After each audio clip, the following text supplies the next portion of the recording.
Comment trouver une idée de business? Tout le monde aimerait se lancer sur un business, mais la véritable question est comment trouver cette idée. Et si tu veux le découvrir, alors écoute bien ça.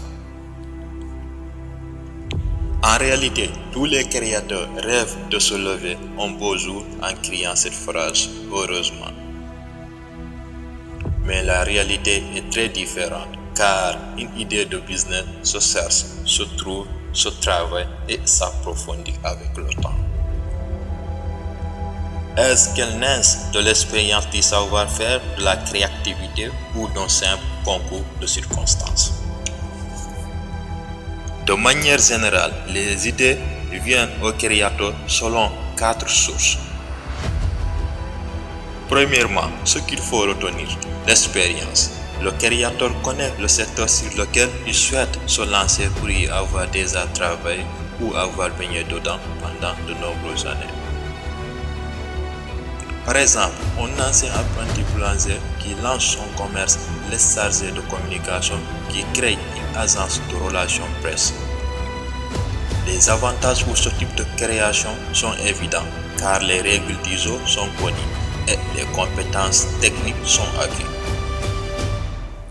Le professionnalisme du créateur est un facteur de réussite et il est généralement plus de chances de réussir que celui qui se risque dans l'inconnu. Mais attention, par cette voie d'accès pour donner un sentiment de sécurité factice. Le professionnel a beau être un expert dans son domaine, il ne maîtrise pas forcément le métier de créateur et tous les paramètres en termes de gestion, de comptabilité, de marketing. Deuxièmement, il faut savoir observer son environnement. Bien des idées naissent à la suite d'une simple observation du milieu environnant.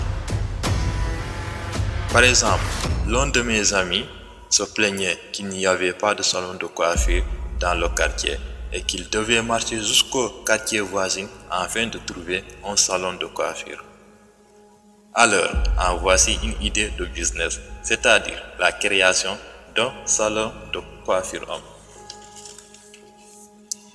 Une chose importante à retenir, et retenez ça, mes sœurs. L'entrepreneur est celui qui résout des problèmes. Donc, s'il y a un problème de salon de coiffure au quartier, comme dans l'exemple précédent, et que vous le résolvez, vous devenez un entrepreneur. Et retenez ceci, l'entrepreneur ce n'est pas celui qui est uniquement à la recherche de gains faciles, tels que la loterie ou le Q-Net. Recherchez les problèmes et résolvez-les. Troisièmement, ce qu'il faut retenir, nous avons des opportunités. L'opportunité de nombreux concepts de produits, de services ou de prestations sont le fruit d'une remise en cause, d'une carence, d'une nouvelle législation qui ouvre et crée un nouveau marché. Exemple, le jeune entrepreneur ivoirien, d'ailleurs son histoire m'a beaucoup inspiré même. Il s'appelle Ibrahim Ben Aziz Konaté. Il s'est lancé dans l'entrepreneuriat à partir d'un simple reportage à la télévision nationale.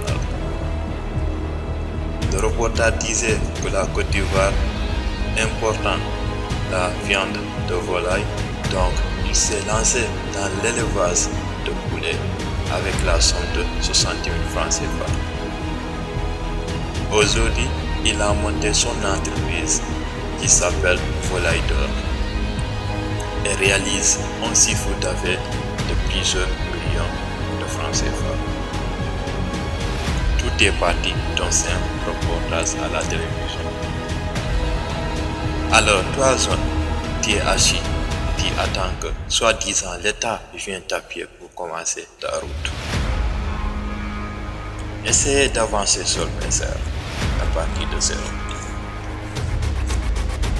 Quatrièmement, ce qu'il faut savoir, nous avons l'innovation pure. Créer un nouveau produit à fort contenu technologique entraîne des besoins importants de capitaux, mais la rentabilité s'avère normalement bien élevée que dans une activité banale où la concurrence est souvent très forte. Quel que soit le canal par lequel naisse une idée, il est nécessaire de rester à l'affût, lire la presse spécialisée, surveiller les éthiques de comportement des consommateurs.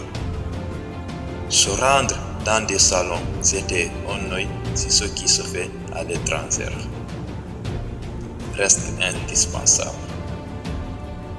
Mindset des entrepreneurs. Change ta mentalité, agis et ta vie changera. Papista.